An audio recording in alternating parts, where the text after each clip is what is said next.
pregnant woman named Vanessa is rushed into a hospital with a horrific wound. The doctors work frantically to save her life, but she suddenly goes into labor. After a painful delivery, she gives birth to a baby boy, but Vanessa doesn't survive the ordeal and passes away shortly after. Years later, a charming woman lures a clueless man to an underground nightclub. They join a crowd of dancers immersed in heavy music and flashing lights. But soon, the man senses something off about the place. Suddenly, drops of red liquid hit his face. He looks up and sees that the sprinkler system is spraying blood all over the club, and the people around him begin to transform, revealing themselves as vampires. The man tries to crawl away, but he stops when he notices a pair of boots standing in front of him. The entire club falls silent. A man named Blade, known among vampires as the Daywalker, steps into the center of the chaos. With expert martial arts skills and high-tech weapons, he begins slaughtering the vampires mercilessly. His bullets and blades are made of silver, all deadly to vampires. After taking down dozens of them, Blade faces off against the club's security, led by a vampire named Quinn. Blade switches to his sword and specialized gadgets, quickly taking out multiple attackers. When he finally reaches Quinn, Blade pins him to the wall with stakes, sets him on fire, and leaves a message for a vampire named Frost. As police sirens approach, Blade escapes, leaving behind a scorched Quinn and a traumatized human survivor. Believing Quinn to be dead, authorities take his remains to the hospital for an autopsy. Dr. Karen is assigned to examine the body. She immediately notices that something is strange about his blood, and she also sees his abnormally long fangs. Before she can make sense of it, Quinn suddenly springs back to life and attacks both Karen and a fellow doctor. But Blade has anticipated this and storms into the morgue. He fights Quinn once again, but Quinn escapes by leaping from the window and landing in an ambulance before fleeing. As Blade turns to leave, he sees Karen lying on the ground, bleeding and barely conscious. Because she reminds him of his mother, Blade carries her with him, leaping across rooftops while dodging gunfire from the police. He brings Karen to his secret hideout, where his friend Whistler injects her with a garlic-based serum to stop the vampire infection. Meanwhile, the vampire ruling council, known as the House of Erebus, holds a private meeting. Elder Dragonetti criticizes a young vampire named Frost for operating dangerous nightclubs and drawing attention to their secret world. Most council members, who are pure-blood vampires, believe in keeping their existence hidden and managing human affairs like an underground syndicate. Frost, however, is a turned vampire and rejects their philosophy. He believes vampires should rise and dominate humanity openly. Back at Blade's base, Karen eventually wakes up in a strange room and sees a wall full of weapons, including a sword with a hidden mechanism in the handle.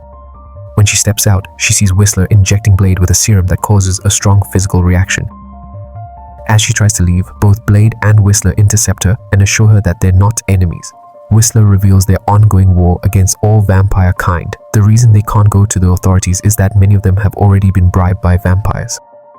Before letting Karen go, Whistler gives her a special spray weapon for self-defense, warning her that vampires will likely come after her now that she knows the truth. Elsewhere, Dragonetti visits Frost again, berating him for wasting resources on researching ancient vampire texts. He even slaps Frost during their argument, but Frost remains calm and determined, quietly plotting his next move.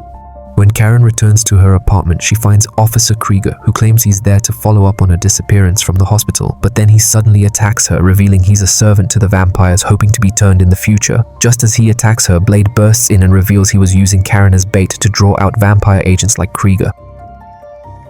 In Krieger's car, they discover a trunk full of blood bags, which confirms his connection to the vampires. Blade threatens him for information, but Karen steps in to prevent Blade from causing public chaos, and Krieger escapes in the confusion. Instead of chasing after him, Blade decides to wait nearby in the car for Krieger to resurface. Karen, now deeply involved, tells Blade she wants to stay and hopes to find a cure for the vampire infection now threatening her life. As night falls, Krieger returns to retrieve his vehicle, unaware that Blade is waiting for him and relentlessly pursuing him across the city. Eventually, they arrive at a nightclub secretly run by vampires. As they try to enter, a guard attempts to block their way, but Blade effortlessly takes him down. Eventually, Krieger breaks under pressure and reveals there's a hidden passage in the refrigerator that leads to a secret archive. Blade orders Krieger to deliver a message to Frost, then turns his attention to exploring the archive with Karen. Inside, they encounter a grotesquely obese vampire named Pearl, who handles data and system records for the vampires. Meanwhile, Frost completes the translation of ancient vampire texts, believed to contain dark secrets. As Krieger arrives to deliver Blade's message, Frost dismisses his usefulness, kills him, and even shares his remains with his vampire girlfriend. Frost then instructs Quinn to bring Blade back alive, wanting him for something bigger.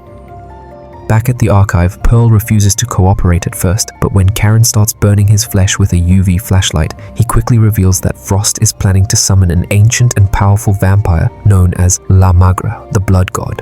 Blade grabs a hard drive containing vital information, and Karen finishes Pearl off with the UV light, burning him to death. They move deeper into the archive, where Blade uses a specialized explosive gel to blast open a locked door. Behind it lies the Vampire Bible, a sacred ancient text. Suddenly, they hear a faint sound. Blade investigates and finds a frightened little girl cowering nearby. But as he approaches, she turns out to be a vampire and attacks him viciously. Quinn and a group of guards swarm in, leading to another intense battle. One of the vampires picks up Blade's sword, but the hidden trap in the handle activates and slices his hand off. At that moment, Blade reveals he has been wearing a concealed earpiece, and as soon as he signals, the wall beside him explodes and Whistler arrives. With Whistler's help, the group fights back fiercely and eventually escape through a tunnel just as a bomb left behind detonates, taking out several vampires. The tunnel leads them to the subway tracks. As more vampires give chase, Blade grabs Karen and the two leap onto the moving train to get away. Blade quickly injects himself with his anti-vampire serum, and Karen starts to question whether Blade is actually a vampire himself.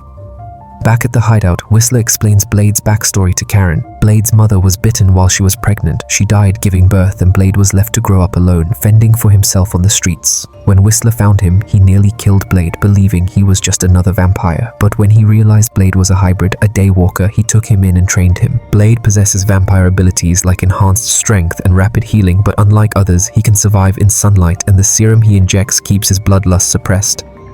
Karen then uses Whistler's research to develop a permanent cure for vampirism, using Blade's serum as a base. Her initial test proves successful, causing vampire blood to explode on contact. She collects a blood sample from Blade, and he heads out to gather more supplies. After a few tests, Karen successfully creates a working cure and injects herself with it. But just then, Frost and his men storm the building, brutally beat Whistler, and kidnap Karen. When Blade returns, he finds the place ransacked and Whistler badly wounded. With his dying breath, Whistler reveals he accessed the hard drive and uncovered Frost's plan to perform a ritual that requires the blood of a Daywalker, someone like Blade. Not wanting to turn into a vampire, Whistler begs for a merciful end. Respecting his mentor's wishes, Blade gives him a gun to end his suffering. Shortly after, Blade finds a recorded message from Frost, mocking him and giving the location where Karen is being held. Fueled by rage, Blade arms himself with silver weapons and the explosive new serum before leaving to confront Frost. Upon arriving at Frost's headquarters on a motorcycle, Blade bursts through the entrance and dispatches every guard on the lower level with calculated precision. On the upper floor, he engages two martial arts trained vampires in a hand-to-hand fight. After trading blows, he injects them with the serum, causing them to violently explode. When Blade finally reaches Frost's inner chamber, he's stunned to find his mother alive. She had turned into a vampire shortly after giving birth. Frost had been the one to bite her, and now she's Frost's lover. This emotional shock distracts Blade long enough for Frost's guards to ambush and beat him unconscious. Both Blade and Karen are taken to the Temple of Eternal Night. Blade, weak and deprived of serum, is unable to fight back. Frost taunts him by throwing his serum vials down a deep pit. Then he has Blade taken away to prepare for the ritual. Karen is tossed into a chamber where she finds her former co-worker, now turned into a mindless vampire due to severe bloodlust. The ground is covered in bones, and she uses one as a weapon to defend herself. After knocking the vampire out, she begins climbing her way out of the hole. While the ritual is being prepared, Blade is restrained in a mechanical device designed specifically for the ceremony. His mother leans in disturbingly close and tells him to accept the truth, that she's no longer the mother he remembers. The machine then closes around Blade and begins extracting his blood for the dark ritual. Meanwhile, Frost arranges the Vampire Council members in a circle. As Blade's blood drips down onto the council and onto Frost, a bolt of lightning crashes into the temple. The blast instantly kills the entire council, and their collective power transfers into Frost, transforming him into La Magra, the supreme vampire god. At the same time, Karen finds Blade still trapped in the device and frees him. But he's been drained and is far too weak to even stand. Knowing there's no other way to save him, Karen removes her bandage and urges Blade to drink her blood. The moment he feeds on her, Blade's strength returns explosively and he enters a rage-filled state. Just then, Vanessa appears, trying once more to emotionally manipulate Blade, telling him she's still his mother, but Blade attacks her immediately, showing no mercy as he finishes her off. Fully revived, Blade storms back upstairs. Quinn stands in his way, but Blade dispatches him in seconds. Fully energized by real blood rather than his usual serum, Blade unleashes his fury on the remaining vampire guards, tearing through them with nothing but his bare hands in a matter of seconds. He then retrieves his sword and confronts Frost, leading to an intense and brutal duel. Blade manages to slice Frost's body apart multiple times, but Frost's godlike powers allow him to instantly regenerate. Blade then spots the vials of serum that had fallen earlier. He hurls his sword to knock them into reach, grabs them, and injects all of them into Frost at once. The overload causes Frost's body to destabilize and ultimately explode from the inside out.